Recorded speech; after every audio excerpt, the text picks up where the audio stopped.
वाहिगुरू जी का खालसा वाहिगुरू जी की फतेह। बेटा अज आपां कविता भाग पढ़ांगे। सब तो पहली कविता हैगी भाई वीर सिंह जी की टुकड़ी जग तो न्यारी।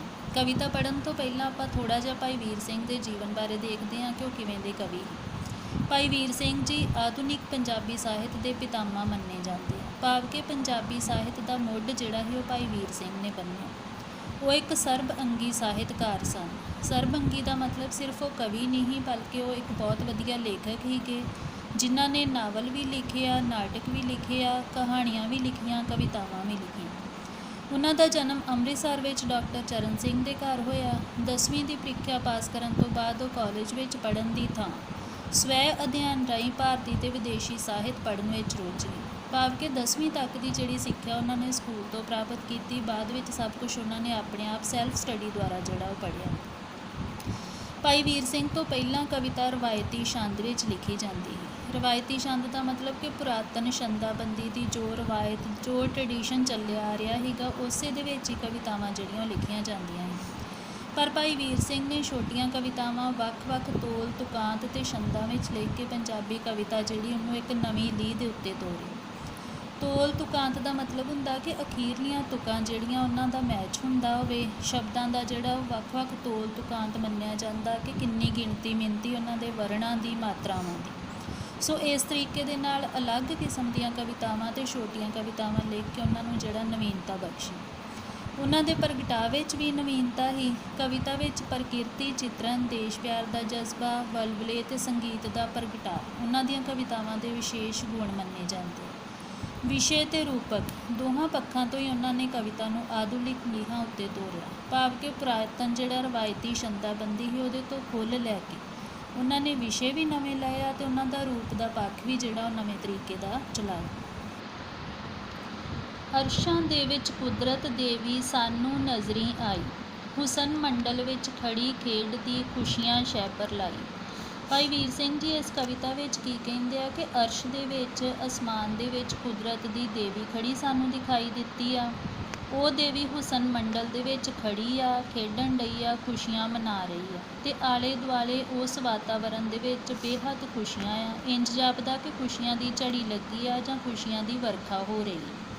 ਸੋ ਪਹਿਲੀਆਂ 4 ਲਾਈਨਾਂ ਦੇ ਵਿੱਚ ਕਵੀ ਨੇ ਦੱਸਿਆ ਕਿ ਕੁਦਰਤ ਦੀ ਦੇਵੀ ਅਰਸ਼ ਵਿੱਚ ਖੜੀ ਦਿਖਾਈ ਦਿੰਦੀ ਆ। ਉਹਦਾ ਆਲਾ ਦੁਆਲਾ ਜਿੱਥੇ ਕਿ ਉਹ ਖੜੀ ਆ, ਖੁਸ਼ ਹੋ ਰਹੀ ਆ, ਉਹ ਜਗ੍ਹਾ ਬੇਹੱਦ ਖੂਬਸੂਰਤ ਆ। ਦੌੜੀ ਨੇ ਇੱਕ ਮੁੱਠ ਭਰ ਲੀਤੀ, ਇਸ ਵਿੱਚ ਕੀ ਕੀ ਆਇਆ। ਹੁਣ ਅੱਗੋਂ ਕਵੀ ਕੀ ਦੱਸਦਾ ਕਿ ਉਹ ਕੁਦਰਤ ਦੀ ਦੇਵੀ ਜਿਹੜੀ ਦੌੜ ਕੇ ਗਈ ਉਸ ਆਲੇ ਦੁਆਲੇ ਦੇ ਵਿੱਚ, ਅਤੇ ਉਸ ਆਲੇ ਦੁਆਲੇ ਦੇ ਵਿੱਚੋਂ ਉਹਨੇ ਇੱਕ ਮੁੱਠ ਭਰ ਲਈ। ਮਤਲਬ ਜਿਸ ਆਲੇ ਦੁਆਲੇ ਦੇ ਵਿੱਚ ਉਹ ਖੜੀ ਸੀਗੀ, ਉਸ ਹੁਸਨ ਮੰਡਲ ਜਾਂ ਆਲੇ ਦੁਆਲੇ ਦੇ ਵਿੱਚ ਉਹਨੇ ਇੱਕ ਮੁੱਠ ਭਰ ਲਈ। ਇਸ ਵਿੱਚ ਕੀ ਕੀ ਆਇਆ। ਹੁਣ ਕਵੀ ਅੱਗੋਂ ਕਹਿੰਦੇ ਕਿ ਇਸ ਮੁੱਠ ਵਿੱਚ ਉਹਨੇ ਕੀ ਕੁਝ ਭਰ ਲਿਆ। ਪਰਬਤ, ਟਿੱਬੇ ਅਤੇ ਕਰੇਵੇ, ਵਿੱਚ ਮੈਦਾਨ ਸੁਹਾਇਆ। ਹੁਣ ਕਵੀ ਦੱਸਦੇ ਕਿ ਇਹ ਉਸ ਕੁਦਰਤ ਦੀ ਦੇਵੀ ਨੇ ਜਿਹੜੀ ਦੌੜ ਕੇ ਮੁੱਠ ਭਰੀ ਸੀ ਆਪਣੇ ਆਲੇ ਦੁਆਲੇ ਦੇ ਵਿੱਚੋਂ, ਉਸ ਮੁੱਠ ਦੇ ਵਿੱਚ ਪਰਬਤ, ਪਹਾੜ ਆ ਗਏ, ਰੇਤਲੇ ਇਲਾਕੇ, ਟਿੱਬੇ ਆ ਗਏ, ਕਰੇਵੇ ਆ ਗਏ। ਕਰੇਵਾ ਕਿਹਾ ਜਾਂਦਾ ਕਸ਼ਮੀਰ ਦੇ ਜਿਹੜਾ ਰੇਤਲਾ ਇਲਾਕਾ ਆ ਉਹਦੇ ਵਿੱਚ ਉੱਚੇ ਉੱਚੇ ਟਿੱਬੇ ਬਣੇ ਆ। ਉਹਨਾਂ ਟਿੱਬਿਆਂ ਦੇ ਉੱਪਰ ਜਿਹੜੀ ਉਹਦੀ ਸਿਖਰ ਹੁੰਦੀ ਆ ਉਹ ਮਤਲਬ ਪੱਧਰੀ ਹੁੰਦੀ ਆ, ਬਿਲਕੁਲ ਪਲੇਨ ਹੁੰਦੀ। ਉਸ ਪੱਧਰੀ ਜਗ੍ਹਾ ਨੂੰ ਕਿਹਾ ਜਾਂਦਾ ਕਰੇਵਾ। ਹੁਣ ਕਵੀ ਦੱਸਦੇ ਕਿ ਉਹਨੇ ਆਪਣੀ ਮੁੱਠ ਦੇ ਵਿੱਚ ਪਰਬਤ ਵੀ ਭਰ ਲਏ, ਟਿੱਬੇ ਵੀ ਭਰ ਲਏ, ਕਰੇਵੇ ਵੀ ਭਰ ਲਏ, ਮੈਦਾਨੀ ਇਲਾਕਾ ਵੀ ਭਰ ਲਿਆ। ਚਸ਼ਮੇ, ਨਾਲੇ, ਨਦੀਆਂ, ਝੀਲਾਂ ਨਿੱਕੇ ਜਿਵੇਂ ਸਮੁੰਦਰ। ਇਸ ਤੋਂ ਇਲਾਵਾ ਉਹਨੇ ਆਪਣੀ ਮੁੱਠ ਵਿੱਚ ਚਸ਼ਮੇ, ਨਾਲੇ, ਨਦੀਆਂ, ਝੀਲਾਂ, ਨਿੱਕੇ ਮੋਟੇ ਸਮੁੰਦਰ, ਭਾਵ ਕਿ ਪਾਣੀ ਦੇ ਅਣਗਿਣਤ ਸੋਮੇ ਜਿਹੜੇ ਸੀ ਉਹਨਾਂ ਨੂੰ ਵੀ ਮੁੱਠੀ ਦੇ ਵਿੱਚ ਕੈਦ ਕਰ ਲਿਆ। ਠੰਡੀਆਂ ਛਾਵਾਂ, ਮਿੱਠੀਆਂ ਹਵਾਵਾਂ, ਬਨ ਬਾਗਾਂ ਜੇ ਸੁੰਦਰ। ਫਿਰ ਇਸ ਤੋਂ ਇਲਾਵਾ ਉਹਨੇ ਆਪਣੀ ਮੁੱਠ ਵਿੱਚ ਠੰਡੀਆਂ ਮਿੱਠੀਆਂ ਛਾਵਾਂ, ਹਵਾਵਾਂ, ਬਣ, ਬਗੀਚੇ, ਬਾਗ, ਸੁੰਦਰ ਫੁੱਲ, ਮਤਲਬ ਬਨਸਪਤੀ ਵਾਲੀਆਂ ਸਾਰੀਆਂ ਚੀਜ਼ਾਂ ਨੂੰ ਵੀ ਉਹਨੇ ਆਪਣੀ ਮੁੱਠੀ ਵਿੱਚ ਭਰ ਲਿਆ। ਬਰਫਾਂ, ਮੀਂਹ, ਧੁੱਪਾਂ ਅਤੇ ਬੱਦਲ, ਰੁੱਤਾਂ, ਮੇਵੇ ਪਿਆਰੇ। ਇਸ ਤੋਂ ਇਲਾਵਾ ਬਰਫ਼, ਮੀਂਹ, ਧੁੱਪ, ਬੱਦਲ, ਵੰਨ ਸੁਵੰਨੀਆਂ ਰੁੱਤਾਂ ਜਿਨ੍ਹਾਂ ਨੂੰ ਕਿ ਅਸੀਂ ਕਹਿ ਸਕਦੇ ਹਾਂ ਕੁਦਰਤ ਦੇ ਮੇਵੇ ਆ, ਇਹ ਸਾਰੀਆਂ ਚੀਜ਼ਾਂ ਉਸ ਕੁਦਰਤ ਦੀ ਦੇਵੀ ਨੇ ਆਪਣੇ ਖੂਬਸੂਰਤ ਆਲੇ ਦੁਆਲੇ ਦੇ ਵਿੱਚੋਂ ਆਪਣੀ ਮੁੱਠ ਵਿੱਚ ਭਰ ਲਈਆਂ। ਅਰਸ਼ੀ ਨਾਲ ਨਜ਼ਾਰੇ ਆਏ ਉਸ ਮੁੱਠੀ ਵਿੱਚ ਸਾਰੇ। ਹੁਣ ਕਵੀ ਦੱਸਦੇ ਕਿ ਉਸ ਕੁਦਰਤ ਦੀ ਦੇਵੀ ਦੀ ਮੁੱਠੀ ਦੇ ਵਿੱਚ ਸਾਰੇ ਹੀ ਅਰਸ਼ੀ ਨਜ਼ਾਰੇ ਜੋ ਸਾਡੀ ਅੱਖ ਨੂੰ ਵੇਖਣ ਦੇ ਵਿੱਚ ਖੂਬਸੂਰਤ ਲੱਗਦੇ, ਉਹ ਸਭ ਕੁਝ ਉਹਨੇ ਆਪਣੀ ਮੁੱਠੀ ਦੇ ਵਿੱਚ ਭਰ ਲਿਆ। ਸੋਹਣੀ ਨੇ ਅਸਮਾਨ ਖੜੋ ਕੇ ਧਰਤੀ ਵੱਲ ਤਕਾ ਕੇ, ਇਹ ਮੁੱਠੀ ਖੋਲ੍ਹੀ ਤੇ ਸੁੱਟਿਆ ਸਭ ਕੁਝ ਹੇਠ ਤਕਾ ਕੇ। ਸੋਹਣੀ ਕਿਹਾ ਗਿਆ ਕੁਦਰਤ ਦੀ ਦੇਵੀ ਨੂੰ ਕਿ ਕੁਦਰਤ ਦੀ ਦੇਵੀ ਨੇ ਅਸਮਾਨ ਵਿੱਚ ਖੜ੍ਹੇ ਹੋ ਕੇ ਧਰਤੀ ਵੱਲ ਹੇਠਾਂ ਨਿਗਾਹ ਮਾਰੀ, ਅਤੇ ਜਿਸ ਜਗ੍ਹਾ ਵੱਲ ਉਹਨੇ ਨਿਗਾਹ ਮਾਰੀ ਉਸ ਜਗ੍ਹਾ ਦੇ ਉੱਤੇ ਉਹਨੇ ਆਪਣੀ ਮੁੱਠੀ ਖੋਲ੍ਹ ਕੇ ਸਭ ਕੁਝ ਜੋ ਉਹਨੇ ਆਪਣੀ ਮੁੱਠੀ ਵਿੱਚ ਭਰਿਆ ਹੈ, ਸਭ ਕੁਝ ਹੇਠਾਂ ਧਰਤੀ ਉੱਪਰ ਸੁੱਟ ਦਿੱਤਾ। ਜਿਸ ਥਾਵੇਂ ਧਰਤੀ 'ਤੇ ਆ ਕੇ ਇਹ ਮੁੱਠ ਡਿੱਗੀ ਸਾਰੀ, ਉਸ ਥਾਂ ਕਸ਼ਮੀਰ ਬਣ ਗਿਆ ਟੁਕੜੀ ਜੱਗ ਤੋਂ ਨਿਆਰੀ। ਅੱਗੇ ਕਵੀ ਕੀ ਦੱਸਦੇ ਕਿ ਧਰਤੀ ਦੇ ਉੱਪਰ ਜਿਸ ਜਗ੍ਹਾ ਦੇ ਉੱਤੇ ਉਸ ਮੁੱਠੀ ਦੇ ਵਿੱਚੋਂ ਡਿੱਗੀਆਂ ਸਾਰੀਆਂ ਚੀਜ਼ਾਂ, ਉਸ ਜਗ੍ਹਾ ਦੇ ਉੱਤੇ ਕਸ਼ਮੀਰ ਬਣ ਗਿਆ।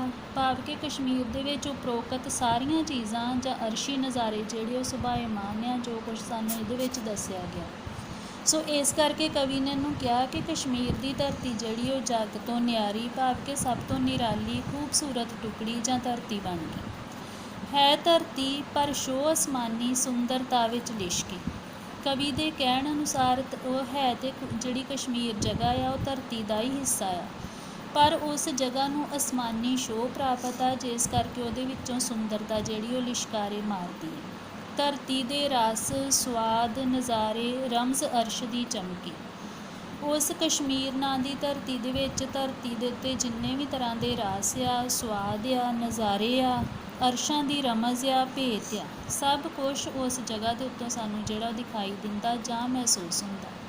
ਸੋ ਕੁੱਲ ਮਿਲਾ ਕੇ ਕਵਿਤਾ ਦੇ ਵਿੱਚ ਕਵੀ ਨੇ ਇਹ ਦੱਸਿਆ ਕਿ ਜਿਹੜੀ ਕਸ਼ਮੀਰ ਨਾਂ ਦੀ ਧਰਤੀ ਆ ਉਹ ਕੁਦਰਤ ਨੇ ਆਪ ਸਾਜੀ ਆ, ਅਤੇ ਉਸ ਜਗ੍ਹਾ ਦੇ ਵਿੱਚ ਪਰਬਤ ਵੀ ਆ, ਟਿੱਬੇ ਵੀ ਆ, ਕਰੇਵੇ ਵੀ ਆ, ਮੈਦਾਨੀ ਇਲਾਕਾ ਵੀ ਆ, ਵੰਨ ਸੁਵੰਨੇ ਨਿੱਕੇ ਮੋਟੇ ਜਿਹੜੇ ਪਾਣੀ ਦੇ ਸੋਮੇ ਉਹ ਵੀ ਮੌਜੂਦ ਆ, ਬਾਗ ਬਗੀਚੇ ਆ, ਠੰਡੀਆਂ ਛਾਵਾਂ ਹਵਾਵਾਂ ਆ, ਬਰਫਾਂ ਵੀ ਡਿੱਗਦੀਆਂ, ਮੀਂਹ ਵੀ ਪੈਂਦੇ, ਧੁੱਪਾਂ ਵੀ ਆ, ਬੱਦਲ ਵੀ ਆ, ਵੰਨ ਸੁਵੰਨੀਆਂ ਰੁੱਤਾਂ ਵੀ ਆ। ਸੋ ਕੁੱਲ ਮਿਲਾ ਕੇ ਉਹ ਧਰਤੀ ਜਿਹੜੀ ਆ ਅਸਮਾਨੀ ਨਜ਼ਾਰਿਆਂ ਦੇ ਨਾਲ ਭਰਪੂਰ ਆ। ਇਸੇ ਕਰਕੇ ਉਹਨੂੰ ਕਿਹਾ ਜਾਂਦਾ ਕਿ ਉਹ ਟੁਕੜੀ ਸਾਰੇ ਸੰਸਾਰ ਤੋਂ ਨਿਆਰੀ। Thank you.